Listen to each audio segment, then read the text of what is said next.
ಪ್ರೀತಿಯ ವೀಕ್ಷಕರೇ, ನಾನಿವತ್ತು ನಂದಗೋಕುಲ ಧಾರಾವಾಹಿ ಸೆಟ್ಟಲ್ಲಿದ್ದೀನಿ. ನಮ್ಮ ಜೊತೆ ಚಂದ್ರಕಾಂತ್ ಅವರಿದ್ದಾರೆ. ಬನ್ನಿ ಮಾತಾಡ್ಸೋಣ. ಹೇಗಿದ್ದೀರಾ? ಚೆನ್ನಾಗಿದ್ದೀನಿ, ನಮಸ್ಕಾರ. ತಂಗಿ ಲವ್ ಮ್ಯಾರೇಜ್ ಆದ್ಲು ಅಂತ ಹೇಳಿ ಇಷ್ಟೊಂದು ದ್ವೇಷ ಯಾಕೆ ಅಂತ? ಏನಂದರೆ, ಈಗ ಮೊದಲನೇದಾಗಿ ನಮ್ಮದು ತುಂಬು ಕುಟುಂಬ. ಆ ಕುಟುಂಬದಲ್ಲಿ ನಾವಿಬ್ಬರು ಅಣ್ಣ ತಮ್ಮದಿರು, ಒಬ್ಳು ತಂಗಿ. ಅವಳನ್ನ ನಾವು ತುಂಬ ಪ್ರೀತಿಯಿಂದ ಸಾಕಿರ್ತೀವಿ, ತುಂಬ ಮುದ್ದಾಗಿ ಸಾಕಿರ್ತೀವಿ. ನಮ್ಮ ಮನೆ ಕೆಲಸದವನು ಅವಳನ್ನ ಲವ್ ಮಾಡಿ ಕರ್ಕೊಂಡೋಗಿ ಮದುವೆ ಆಗ್ಬಿಡ್ತಾನೆ ಅನ್ನೋ ಕೋಪ ನಮಗೆ ಜಾಸ್ತಿ ಇರುತ್ತೆ. ಸೊ ಅದು ಎಲ್ಲರ ಮನೇಲೂ ನಡೆಯುವಂಥದ್ದೇ. ಈಗ ಇತ್ತೀಚಿನ ಸಮಾಜದಲ್ಲಿ ಆ ಥರ ನಡೀತಾ ಇದೆ.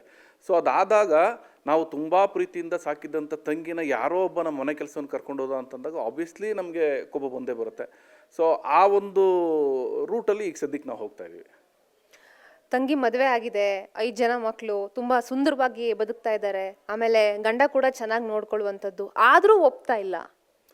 ಏನಾಗುತ್ತೆ, ನಮ್ಮ ಸಮಾಜದಲ್ಲಿ ಗೊತ್ತಿರದೆ ನಿಮಗಿನ, ಈಗ ನಾವೇನು ಬೆಳೆದಿರ್ತೀವಿ ನಮ್ಮ ಮಟ್ಟಕ್ಕೆ ಅಥವಾ ನಮಗಿಂತ ಮೇಲ್ಮಟ್ಟಕ್ಕೆ ನಮ್ಮನೆ ಹೆಣ್ಮಕ್ಳನ್ನ ಕೊಡಬೇಕು ಅಂತ ಒಂದು ಹಳೆ ಗಾದೆ ಇದೆ.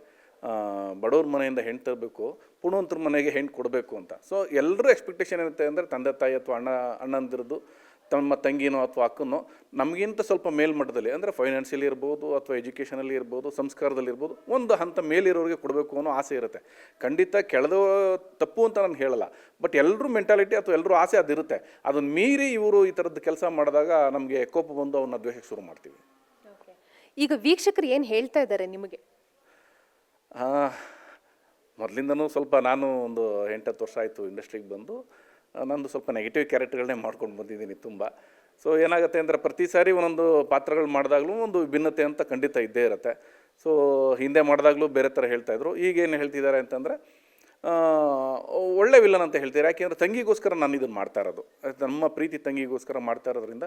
ಇಲ್ಲ, ನೀವು ಮಾಡ್ತಾ ಇರೋದು ಕರೆಕ್ಟೇ, ಆದರೂ ತುಂಬ ಟಾರ್ಚರ್ ಕೊಡಬೇಡಿ ಅಥವಾ ತುಂಬ ದ್ವೇಷಿಸಬೇಡಿ. ಯಾಕೆಂದ್ರೆ ನಮ್ಮದು ಅವ್ರದ್ದು ಬಂತು ಅಂದ್ರೆ ಕಾಂಬಿನೇಷನ್ ಬಂತು ಅಂತಂದರೆ ನಾವು ಯಾವಾಗಲೂ ಒಂದು ಜೊತೆ ಜಗಳ ಆಡಿದ್ರು ನಂದಕುಮಾರ್ ಜೊತೆ. ತಂಗಿ ಮೇಲೆ ಸ್ವಲ್ಪ ಪ್ರೀತಿ ಇದೆ, ಬಟ್ ಅದನ್ನು ನಾವು ಎಲ್ಲೂ ತೋರಿಸ್ಕೊಳಕ್ಕೆ ಹೋಗಲ್ಲ. ಆ ತೋರಿಸ್ಕೊಳಕ್ಕೆ ಹೋದ್ರೂ ಅದು ನಮಗೆ ಬರಲ್ಲ, ಮನಸ್ಫೂರ್ತಿಯಾಗಿ ನಾವು ಮಾಡಲ್ಲ. ಬಟ್ ನನ್ನನ್ನು ದ್ವೇಷಿಸಬೇಕು, ಅವನ ಮೇಲೆ ಸೈಡ್ ತಿರ್ಸ್ಕೋಬೇಕು ಅಥವಾ ಅವನನ್ನು ನಾವು ಇನ್ನೂ ಕಣ್ಣಮ್ಮ ಕಾಣಬೇಕು ಅನ್ನೋದೇ ನಮ್ಮ ಧ್ಯೇಯ ಆಗಿರುತ್ತೆ. ಬಟ್ ಅದನ್ನೆಲ್ಲ ನೋಡಿದಾಗ ಆಡಿಯನ್ಸ್ ಹೇಳ್ತಾರೆ, ಇಲ್ಲ ಚೆನ್ನಾಗಿ ಮಾಡ್ತಾ ಇದ್ದೀರಾ, ಬಟ್ ಸ್ವಲ್ಪ ತೊಂದರೆ ಕಡಿಮೆ ಕೊಡಿ ಅಂತ ಕೇಳ್ತಾ ಇರ್ತಾರೆ. ಸರ್, ನಿಮ್ಮ ಮನೇಲಿ ಪರ್ಟಿಕ್ಯುಲರ್ ಆಗಿ ನಿಮ್ಮ ಸಂಬಂಧಿಕರಿರ್ಬೋದು ಅಥವಾ ಫ್ರೆಂಡ್ಸ್ ಇರ್ಬೋದು, ನೆಕ್ಸ್ಟ್ ಯಾರಿಗೆ ತೊಂದರೆ ಕೊಡ್ತೀಯಾ, ಏನು ಮೋಸ ಮಾಡ್ತೀಯಾ, ಏನು ಕುತಂತ್ರ ಮಾಡ್ತೀಯಾ, ಈ ಥರ ಪ್ರಶ್ನೆಗಳೇನಾದರೂ ಕೇಳ್ತಾರಾ? ಖಂಡಿತ ತುಂಬ ಕ್ಯೂರಿಯಾಸಿಟಿಯಿಂದ ಕೇಳ್ತಾರೆ ಏನಾಗ್ಬೋದು ಅಂತ. ಬೇರೆ ಯಾವುದು ಬೇಡ, ನನ್ನ ಮಗಳೇ ಕೇಳ್ತಾಳೆ, ಯಾಕಪ್ಪ ಅಷ್ಟೊಂದು ತೊಂದರೆ ಕೊಡ್ತೀವಿ ಅವನಿಗೆ, ನಂದಕುಮಾರ್ಗೆ ಅಂತ. ಆ ಥರ ಒಬ್ಬೊಬ್ರದ್ದು ಒಂದೊಂದು ಪಾಯಿಂಟ್ ಆಫ್ ವ್ಯೂ ಇರುತ್ತೆ. ಈಗ ನಂದಕುಮಾರ್ಗೆ ತೊಂದರೆ ಕೊಡ್ಬೋದಿರ್ಬೋದು, ಅಥವಾ ನಾವು ತಂಗಿನ ಅಷ್ಟು ಇಷ್ಟಪಡ್ತಾ ಇದ್ವಿ ಅನ್ನೋ ಥರ ಇರ್ಬೋದು. ಅಥವಾ ನಾಳೆ ಏನು ಮಾಡ್ತೀರಾ ನೀವು, ಅಕಸ್ಮಾತ್ ಏನಾದರೂ ನಂದಕುಮಾರ್ ತಪ್ಪಾಯಿತು ಅಂತ ಕೇಳ್ಕೊಂಬಂದ್ರೆ ಕ್ಷಮಿಸ್ತೀರಾ, ಸೇರಿಸ್ಕೋತೀರಾ, ಈ ಥರ 108 ಕ್ವಶನ್ಗಳನ್ನ ಕೇಳ್ತಾನೆ ಇರ್ತಾರೆ ಪ್ರತಿಯೊಬ್ಬರು. ಅಂದರೆ ಅವರವ್ರ ಪಾಯಿಂಟ್ ಆಫ್ ವ್ಯೂನಲ್ಲಿ ಯಾವ್ದು ಸರಿ ಯಾವ್ದು ತಪ್ಪು ಅಂತ ಅವರೇ ಡಿಸೈಡ್ ಮಾಡ್ಕೊಂಡು ಅದನ್ನು ಕೇಳ್ತಾರೆ ನಮ್ಮನ್ನು. ಈಗ ಈ ರೀತಿ ಪ್ರಶ್ನೆಗಳನ್ನ ಕೇಳ್ತಾರೆ ಅಂದ್ರೆ, ಹೊರಗಡೆ ಹೋದಾಗ್ಲೂ ಕೂಡ ಧಾರಾವಾಹಿ ಬಗ್ಗೆ ಪ್ರಶ್ನೆಗಳು ಬರುವಂಥದ್ದು, ನಿಮ್ಮ ಆತ್ಮೀಯರು ಕೂಡ ಮುಂದೆ ಕತೆ ಏನಾಗುತ್ತೆ ಅನ್ನೋದೇ ಎಲ್ಲರಿಗೂ ಇರುವಂತಹ ಒಂದು ಕ್ಯೂರಿಯಾಸಿಟಿ.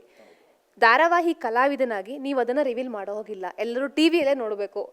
ಇದನ್ನ ಹೇಗೆ ಬ್ಯಾಲೆನ್ಸ್ ಮಾಡ್ತೀರಾ? ಇದು ಎಷ್ಟು ಕಷ್ಟ ಅಂತ?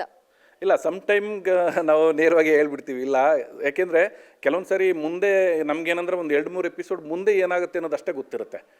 ಫುಲ್ ಸ್ಟೋರಿ ಬಗ್ಗೆ ನಮ್ಗೆ ಅಷ್ಟೊಂದು ಡೀಪಾಗಿ ಎಕ್ಸ್ಪ್ಲೇನ್ ಮಾಡಿರಲ್ಲ. ಹಾಗಾಗಿ ನಾವೇನು ಮಾಡ್ತೀವಿ, ಇಲ್ಲ ಕಾದು ನೋಡಿ ಅಥವಾ ವೆಯ್ಟ್ ಮಾಡಿ ನೋಡಿ, ಸಿಗುತ್ತೆ ಖಂಡಿತ ನಿಮಗೆ ಅದಕ್ಕೊಂದು ಆನ್ಸರ್. ಯಾಕೆಂದರೆ ನಾವು ಯಾವುದೇ ಒಂದು ಕತೆ ತಗೊಂಡ್ರೂ ಒಂದು ಅಂತ್ಯ ಅಂತ ಇದ್ದೇ ಇರುತ್ತೆ, ಅಥವಾ ಒಂದು ಒಳ್ಳೇದಾಗಲೇಬೇಕು ಅಥವಾ ಒಂದಾಗಲೇಬೇಕು, ಈ ಥರದ್ದು ಏನೋ ಒಂದು ಕಂಟೆಂಟ್ ಖಂಡಿತ ಇರುತ್ತೆ. ಸೊ ಅದಕ್ಕೋಸ್ಕರ ನಾವೇನು ಮಾಡ್ತೀವಿ, ಇಲ್ಲ ನಮಗೂ ಗೊತ್ತಿರೋದಿಲ್ಲ ಅಮ್ಮ, ನಾವು ಏಕೆಂದರೆ ನಮಗೇನು ಗೊತ್ತಿರಲ್ಲ, ನಾವು ಇಲ್ಲಿ ಏನು ಇವತ್ತು ಬರ್ತೀವಿ, ಸೀನ್ ಪೇಪರ್ ಏನು ಕೊಡ್ತಾರೆ ಅದಷ್ಟೇ ನಮಗೆ ಗೊತ್ತಿರುತ್ತೆ. ಸ್ವಲ್ಪ ಒಂದು ಲೈನ್ ಅಷ್ಟೇ ಗೊತ್ತಿರುತ್ತೆ ಏನಾಗ್ಬೋದು ಅಂತ.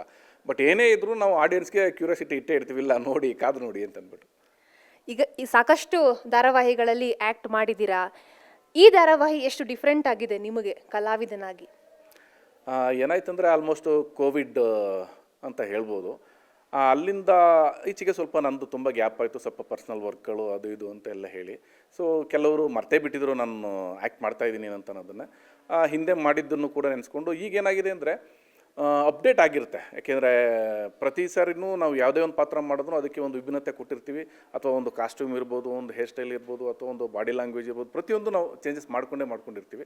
ಸೊ ಈಗಿಂದ ಹಳೇದೂ ನೆನೆಸ್ಕೋತಾರೆ, ಅದನ್ನು ನೀವು ನೋಡ್ತಾ ಅದು ಚೆನ್ನಾಗಿ ಮಾಡಿದ್ರಲ್ಲ, ಆ ಸೀರಿಯಲ್ಲು ಚೆನ್ನಾಗಿ ಮಾಡಿದ್ರಿ ನೀವು ಅಂತ ಹೇಳ್ತಾರೆ. ಬಟ್ ಇವಾಗಿಂದು ತುಂಬ ಚೆನ್ನಾಗಿ ಬರ್ತಿದೆ, ಈ ಗೆಟಪ್ ಎಲ್ಲ ಚೆನ್ನಾಗಿದೆ, ಯಾಕೆಂದ್ರೆ ಸಮ್ ಟೈಮ್ ನಾವು ನೀಟಾಗಿ ಸೇವ್ ಮಾಡಿರ್ತೀವಿ ಅಥವಾ ಮೀಸೆ ಗಡ್ಡ ಬಿಟ್ಟಿರಲ್ಲ, ಈ ಥರದ್ದು ಏನೇನೋ ಒಂದು ಪಾತ್ರ ವಿಭಿನ್ನತೆ ಮಾಡ್ಕೊಂಡಿರ್ತೀವಿ. ಸೊ ಇದು ನೋಡಿದಾಗ ಇದರಲ್ಲೂ ತುಂಬ ಚೆನ್ನಾಗಿ ಕಾಣಿಸ್ತೀರಾ, ನೀವು ಚೆನ್ನಾಗಿ ಮಾಡ್ತಾ ಇದ್ದೀರಾ ಅಂತಂದ್ಬಿಟ್ಟು ಹೇಳ್ತಾರೆ. ಈಗ ಸಾಕಷ್ಟು ಸ್ಪರ್ಧೆ ಇದೆ, ಎಲ್ಲ ರಂಗದಲ್ಲೂ ಒಂದು ಸ್ಪರ್ಧೆ ಇರುವಂಥದ್ದು. ಕಲಾವಿದನಾಗಿ ಗಟ್ಟಿಯಾಗಿ ಬೇರಿರುವಂಥದ್ದು ಎಷ್ಟು ಕಷ್ಟ ಸರ್? ಅಂದರೆ ಜನ ನಮ್ಮ ಆ ಪಾತ್ರದ ಮೂಲಕ ಒಪ್ಕೋಬೇಕು, ನಮಗೆ ಮತ್ತೆ ಅವಕಾಶಗಳು ಸಿಗಬೇಕು. ಖಂಡಿತ ಇಲ್ಲಿ ಒಂದು ನಮ್ಮ ಏನು ಹೇಳ್ತೀವಿ ಡೆಡಿಕೇಶನ್ ಇರ್ಬೋದು, ಅಥವಾ ನಾವು ನಡ್ಕೊಳ್ಳೋ ರೀತಿ ಇರ್ಬೋದು, ಇದೆಲ್ಲ ಕೌಂಟ್ ಆಗುತ್ತೆ. ಆಮೇಲೆ ಜನ ಏನಾಗುತ್ತೆ ಅಂತಂದರೆ ಜನದ್ದು ಇಷ್ಟಪಡ್ತಾರೆ. ಕೆಲವರು ಸ್ವಲ್ಪ ದಿವಸ ಟೈಮ್ ತೊಗೊಳ್ತಾರೆ ಇಷ್ಟಪಡೋದಕ್ಕೆ, ಇನ್ನು ಕೆಲವರು ಇಮ್ಮಿಡಿಯೇಟ್ ಇಷ್ಟಪಟ್ಬಿಡ್ತಾರೆ ನೋಡಿದ ತಕ್ಷಣ.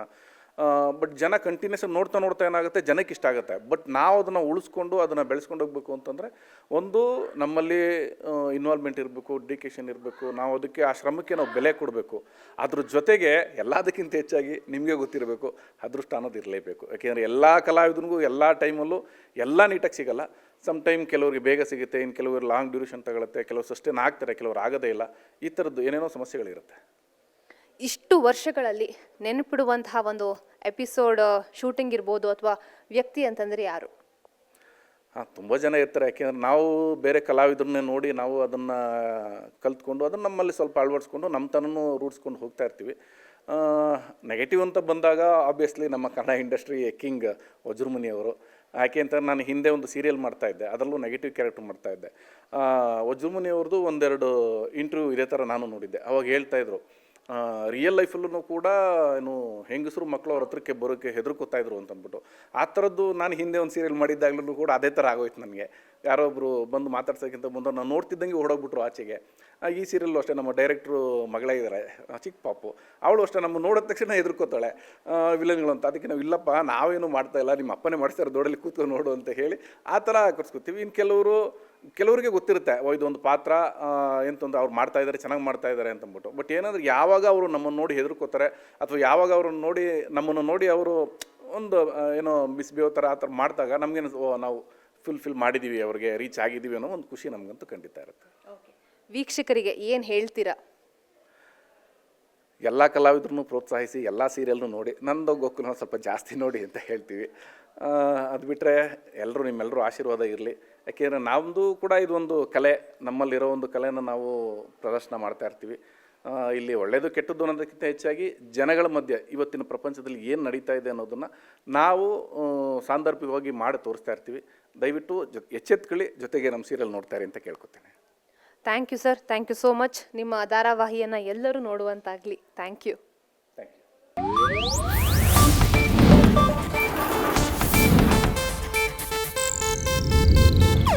ಇದು ಏಷ್ಯಾನೆಟ್ ನ್ಯೂಸ್ ನೆಟ್ವರ್ಕ್ ಪ್ರಸ್ತುತಿ.